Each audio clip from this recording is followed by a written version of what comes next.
Okay, so we'll practice primary key concept today. Okay. Now,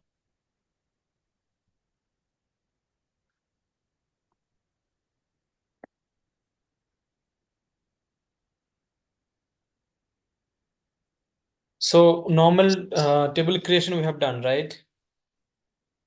Yeah. Table not null also we have done. So we'll do how a table is created when you have primary key. So here, if you see, I have written create table.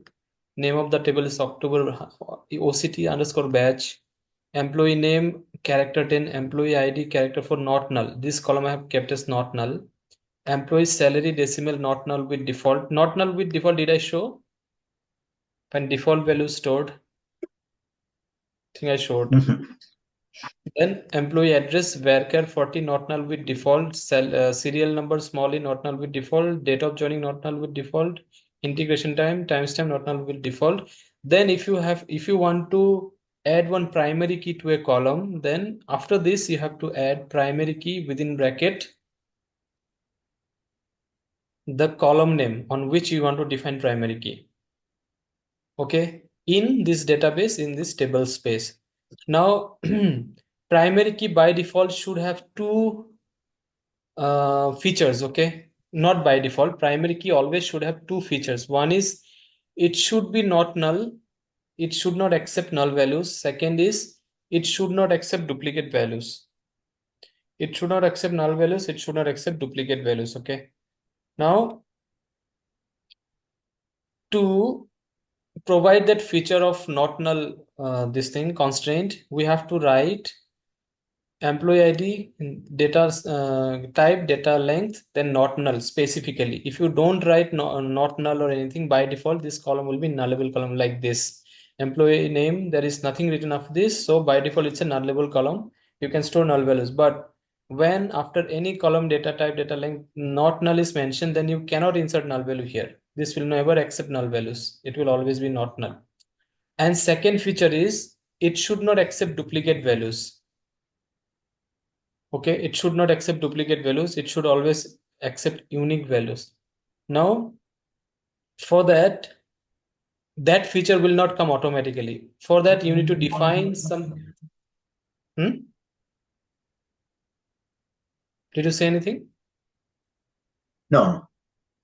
Okay, so for that, for the second feature, we need to define one unique index on this column name. So when we define unique index on this column name, it will add the privilege of not accepting duplicate values. Okay, so whenever you define unique index feature on any column, that column will never accept duplicate values. So we have to create one unique index also. Create unique index. This is the name of the index. Any name you can give on table name, on column name, on table name, column name. Okay. So if you don't create this unique index, this table will be incomplete. You will not be able to do anything with this table. This select query will also not run. So whenever you define primary key, you have to define unique index, any name you can give on this column name, then on table name within bracket, double quotes, column name. Then commit to save it, then select star from this. I have written to check whether it's created or not. F3, enter. So this has been successfully created. SQL code 0, create unique index SQL code 0, then commit SQL code 0, then select star from table name. See, SQL code 0 displays SQL code. This table is successfully created, right? Yeah. Now we try to insert some values in this table. So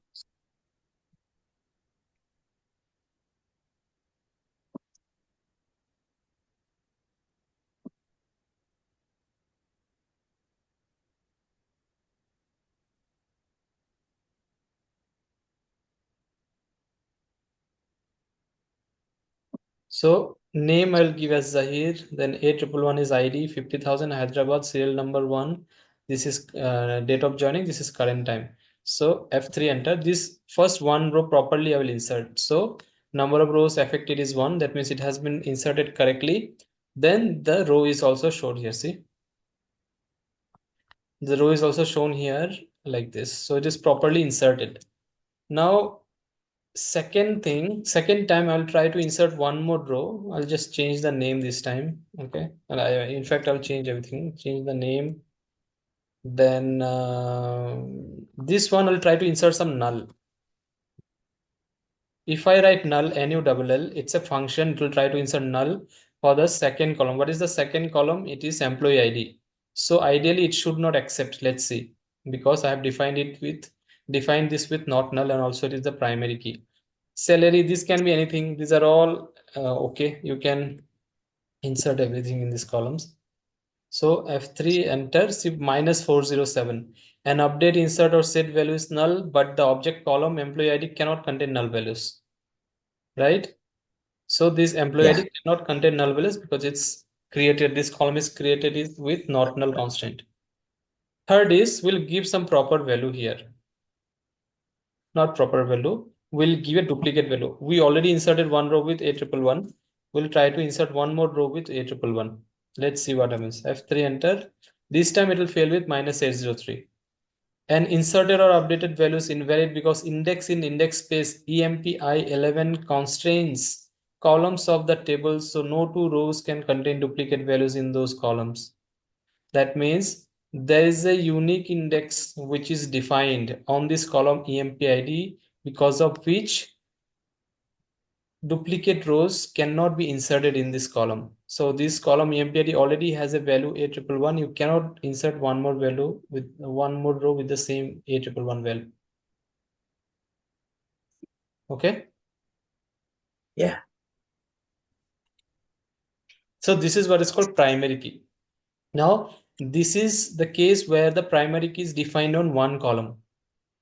So that column is able to define the uniqueness of the row. For example, each and every citizen of this country has his own Aadhaar card number, right? So Aadhaar card numbers are all unique. So there is the unique identifier for a citizen.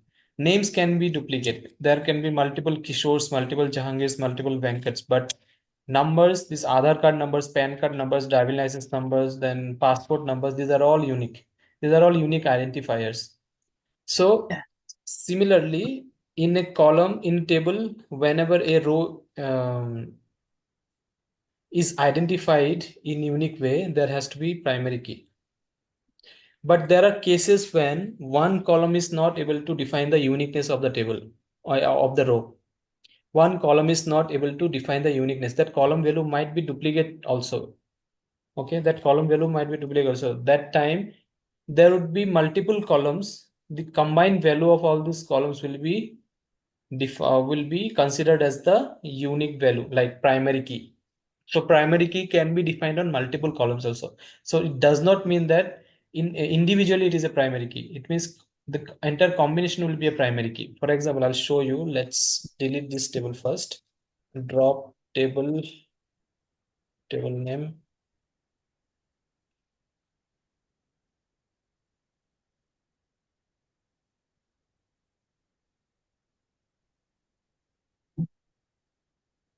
Now let me create this table again.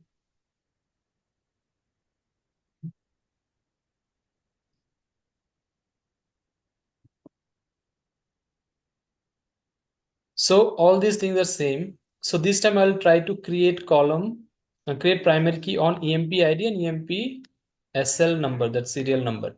So what I have to do is just inside primary key this thing, I have to write EMP ID comma EMP SLNO. EMP ID comma EMP SLNO. These two things I have to write. Okay. That means the primary key will be defined on this two. Now similarly, unique index has to be defined also. So I'll define a unique index 12 like this. Double quotes EMP SLNO. Okay. Now this is called composite key. When primary key is defined on multiple columns, that is called composite key. Okay. And unique index has also been defined on them. So F3 enter. Successfully executed SQL code 0. Here also SQL code 0. Then commit also SQL code 0. See, the table has been created. Number of rows present 0. Okay. Yeah.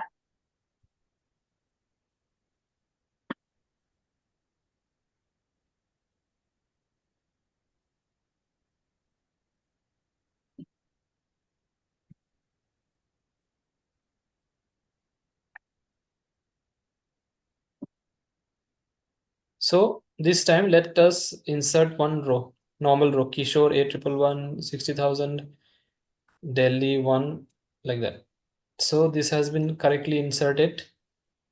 Then if you see, this has been correctly inserted. Okay. How you Now are executing that slash, no? Yeah. which one? Executing that query. F3 enter. F3 enter. Okay.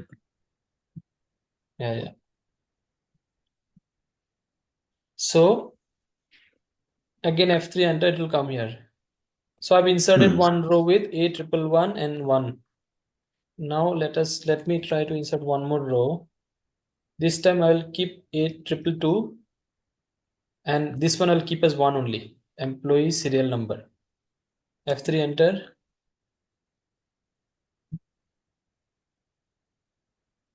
See number of rows affected. That means it is also inserted in the table. So there are 2 rows. See employee salary number is duplicate, but still it is accepting. Hmm. Employee ID is different. Let me give 8111 and here let me give 2. See it is also accepted. See employee ID is repeating, employee's number is repeating, but still it is accepting. Why? Because the combined value is unique. 8111, 8221, 8112. These are all unique values. These are not duplicates, right? The combined value. So Yeah. what will happen is the if I try to insert some, suppose I want to insert Jahangir, any name, just simply I have given one name, 8112 I want to insert. This time it will fail because the combination of 8112 is already present in the system. So it will give you minus 803. So in real time, through see in production and all, we don't insert like this. We don't have the access, but through programs we insert rows. Okay, we get input files from clients and we process those files through programs and we load the data in tables or load the data, insert the data or update the data in tables. Now sometimes what happens is when the client sends the file, by mistake they insert duplicate row in the input file, like duplicate primary key. So the first time it will be successfully inserted, the second time it will fail because it has already been inserted in the table. That time what will happen is the job will fail with minus 803 error. That time we need to check so whenever it is minus 803, we'll understand that this is a duplicate row issue, duplicate primary key issue. So what you have to do is you have to check the input file, and there is something called checkpoint restart logic. So checkpoint restart logic is if you remove the duplicate record from the input file and restart the job, it will skip, it will bypass all the records which were already processed in the previous run and will start from the position where the job failed. So you don't have to worry about anything. You just remove the duplicate row and submit the job. But if there is no checkpoint restart logic mentioned in the JCL in the program, then what will happen is you have to remove the duplicate row and also you have to remove all the previous rows which were already inserted in the table or updated so that it does not insert or update again. So you have to keep only those rows which were not processed in the first run. So anyway, in both these cases, you need to remove the bad record, the duplicate one. And when you remove it and restart the job, because you have to restart, you have to run the job, then only the batch will complete, the other jobs will also run. After that, you need to inform your upstream application, whoever has sent this file, you need to inform them that they had inserted duplicate row, and also you need to insert your business that okay, this thing has happened today, we got a duplicate row and we have removed it and we have run it. So these are the things we need to take care of. Okay, Okay. so this is called composite key. So that's it. So create, with the help of create, we can create tables, we can create unique index, we can with the help of drop, we can drop tables, delete table. So if you delete the table, all the data will also be deleted. Drop unique index. With the help of alter, you can change the characteristics. Like what are the characteristics? So with alter query,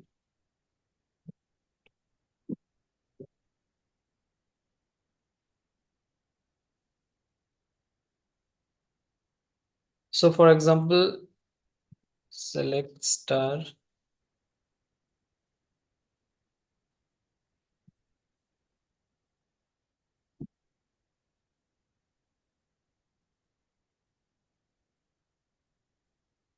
So there's a column name called EMP name, correct? Yeah.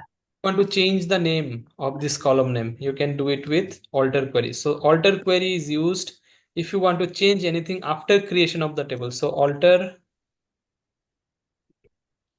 table name,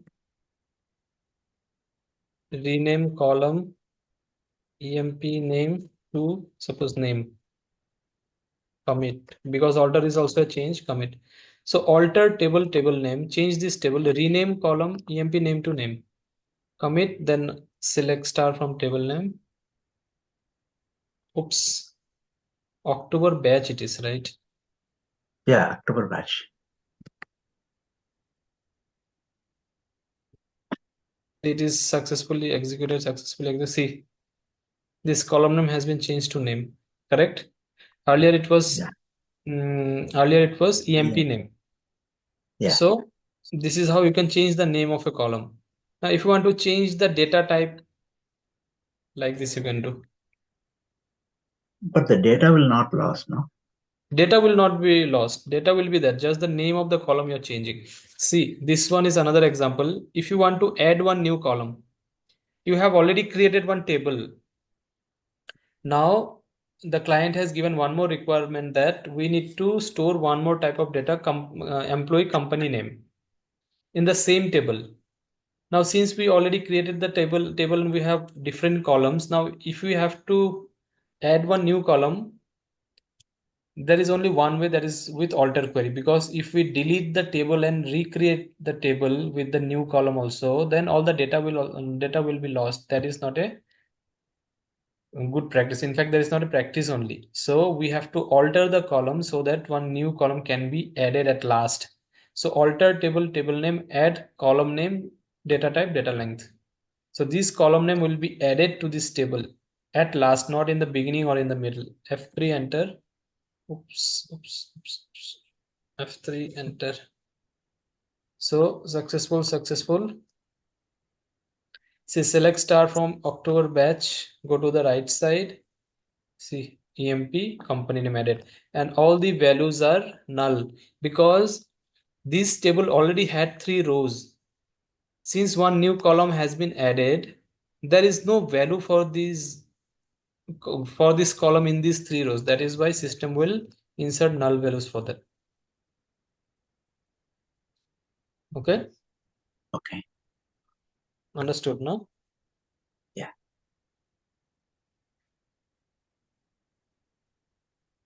There is one more thing.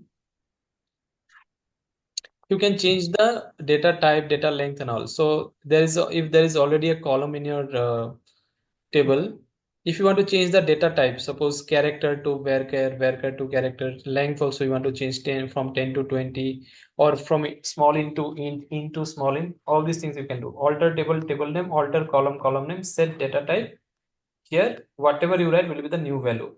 Earlier if it was varchar, now you are writing char, it will be converted into character. Earlier if it was length 5 or 10, now it will be 20. So this way you can change the data type and data length also. So with alter query, you can add new column, you can rename the column, you can change data type, data length of the column. Also, you can delete a column. That also we can do. We can delete a column also. So these are all part of DDL, data definition language, structure level, create, drop, alter. Okay. Any doubt till here? No.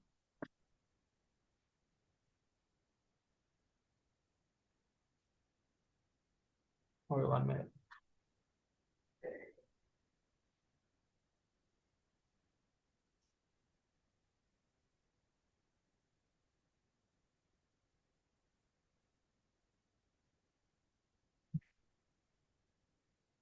Okay, then now we already know about this select statement. So insert query we have practiced, update, delete, insert. These are all only no, these are only one type of queries. Okay, there is no variation in this query. So there are variations only in select queries. So select star from I have a table emp tab. If you write this kind of a query, select star from emp tab, star means everything. It will fetch all the rows, all the columns. F3 enter. So this table has name, ID1, class 1, date field, time field, salary, date of birth, spouse name. All these columns are present and all these rows. Everything will come with select star from table name. But if you want only few columns, suppose if you want only name and date field, how will you write it? So suppose I will insert one more row, select name, comma, date field from emp tab. So only these two columns will come. So this is the full table and below, see, all the rows will come, but only two columns because I've mentioned the column names. Got it? Yeah. So select star from table name. It is not a good practice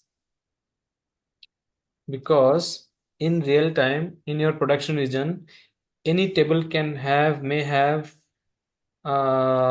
millions of data, millions of rows. Okay, there may be 10 lakh rows, there may be 5 lakh rows. If you write select star from emp tab, it will try to fetch all the rows, all the columns from the table, and it will finally fail because the query will take too much time because there is too much data which you are asking for. It will fail with Yeah. minus 905. Okay, query execution outage. That means the time for the query execution is not enough. That is why we should never write this kind of queries. For small tables, if you know that this table only has 5,000, 10,000 records maximum, this query will work perfectly. But if it has millions, like if it has 1 million record or at least 5 lakh records, this query is not going to work. So if you just want to check what are the columns in this table, so you can write like this: fetch first two rows only, or one row only, or three rows only. So it will only fetch first two rows. Fetch first two rows only. From this table, first two rows will be fetched. Fetch first one row only, fetch first three rows only, four rows only, five rows only, 100 rows only, 500 rows only, 1,000 rows only. Like this you can fetch so that the query also does not fail and you can see some data and columns also. Okay. So Yeah. when do we generally use it? So whenever you have to see the columns of a table, what are the columns present in this table? So don't write select star from table. Write select star from table, fetch first one row only because you need to see the columns. So at least you have to fetch one row. So fetch first one row only. Along with the row, columns will also come. You can see the columns.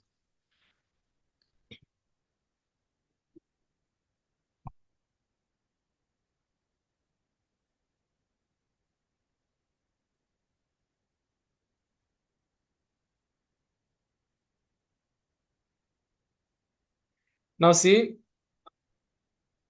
there are many names here in this table, right? Samir, Yeah. Sumia, Khurshid, Samir, Sumia, Jahangir. Now many names are duplicates. Many names have come twice. So if you want each name only once in the output, how will you do it? Each name only once. How will you do it? So you have to use a query called distinct.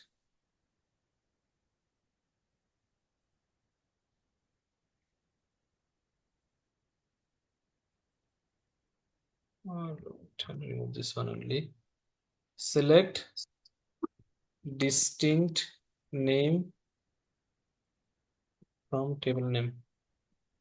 Select distinct column name from table name. F3 enter. So this is the full table first, and then below you'll see only the distinct names, unique names. So Jahangir, Khurshid, Samir, Sumia, everything only one time. Understood? Yeah. But here see, it has come in alphabetic order, ascending order. Jahangir first, then Khurshid, then Samir, then Sumia. But in the main table, see, Samir was first, then Sumia, then Khurshid, then Jahangir was last. How come it has been arranged in ascending order? That is because in mainframe, whenever you want to remove duplicates, it may be via JCL using sort sum fields equal to none, or through DB2 SQL using distinct it or through some union also we can we use sometimes to combine data of multiple tables and remove the duplicates. So what happens is system internally first of all arranges these records in ascending order, then removes the duplicates from adjacent position, because mainframe has a limitation that it cannot remove duplicates from random positions. For example, one Samir is present here, another Samir is present at fifth position, so mainframe will not be able to remove the other Samir from fifth position. Okay. Okay. One Sumya is present at second position, another one is at sixth position. Mainframe will not be able to randomly pick and see where it is present, the duplicate one, and remove. That is why it will arrange everything in ascending order. When it arranges everything in ascending order, the duplicate ones will be in adjacent position, right? Either in the previous position or in the next position. So it will see, that is why Jahangir has come first in the output, because if it arranges everything in ascending, J comes first, then K, then Samir, then Sumya. And that is how it has removed the duplicates also. Any doubt? No. Yeah. Next is, so in this table, so this time field is the time of integration. That means time of insertion of records in this table. So you can see these times vary. Even though these three dates are same, you can check the seconds and milliseconds are varying. Even though these four dates are same, you can say minutes, seconds, milliseconds are varying, correct? So if you want to arrange all these records so that the latest integrated record comes on the top and the oldest one comes at the bottom, how will you do it? You can do it on the ascending or descending order of this column, of this kind of columns in real time. So select star from EMP tab. Order by, you have to write order by time field descending, DESC. Descending means from highest to lowest, right? From Yeah. highest to lowest, it will arrange the data based on time field. So based on the highest descending order of the value which is present in time field, data will be arranged. F3 enter. This is the main table, and below if you see, this is the maximum time. Then the next maximum, then next, and last one is the minimum time. So based on this, the data has been rearranged highest to lowest. If you want to arrange the data based on lowest to highest, you have to write ascending. Ascending means lowest to highest. F3 enter. See, lowest to highest.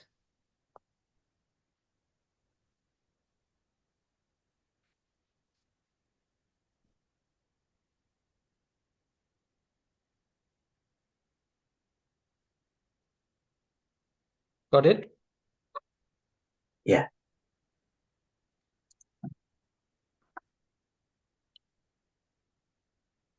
Now, okay. There are some names which have occurred multiple times. Now, if you want to find which names have occurred how many times in the table, like Samir is present how many times, Sumya is present how many times, Khurshid is present how many times, Jahangir is present how many times, how will you find? There is a way to find it also. So what you have to do is select name, comma, count of name from EMP tab, group by name. So select name. So from the table you want to fetch name and the count of it by grouping on the basis of name. That means it will group, it will see how many names are present, unique names, and sorry, how many names are present. Each name is occurring how many times, that will be decided by group by, and the count will come here. So if you execute it, F3 enter. So below if you see Jahangir one time, Khurshid two times, Samir two times, Sumya two times.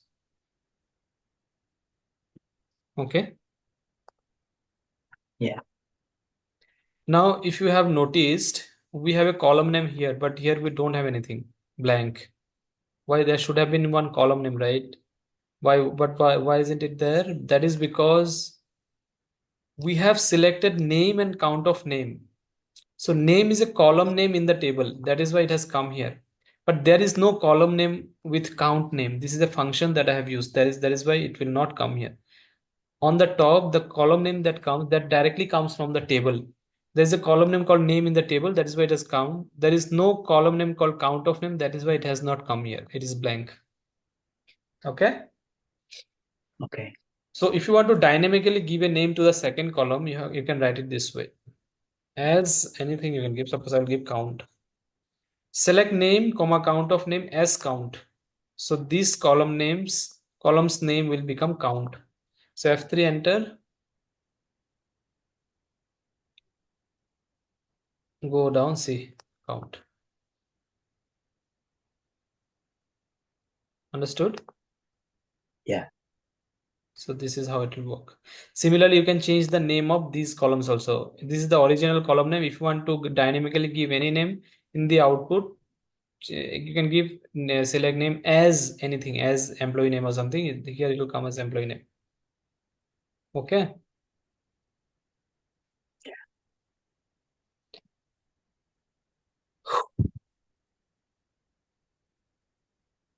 Next is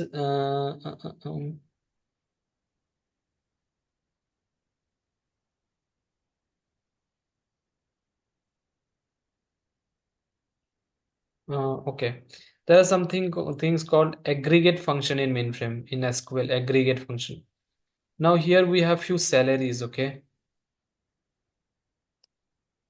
So if you want to find the maximum salary, which is the maximum salary 90,000, which is the minimum salary 50,000, which is the average salary addition of everything by 1 2 3 4 5 6 7, which is the sum adding everything, which is how many rows are present in this table, count seven rows. So these five functions are called aggregate functions: maximum, minimum, average, sum, and count. Okay, the call will be disconnected in 1 minute. You can rejoin. Okay. Now to run the aggregate functions, you have to write the query this way. Select maximum column name from table name. So maximum value of this column from this table, F3 enter. So below if you see 90,000. So maximum salary present in the table is 90,000. So this will not, it will not only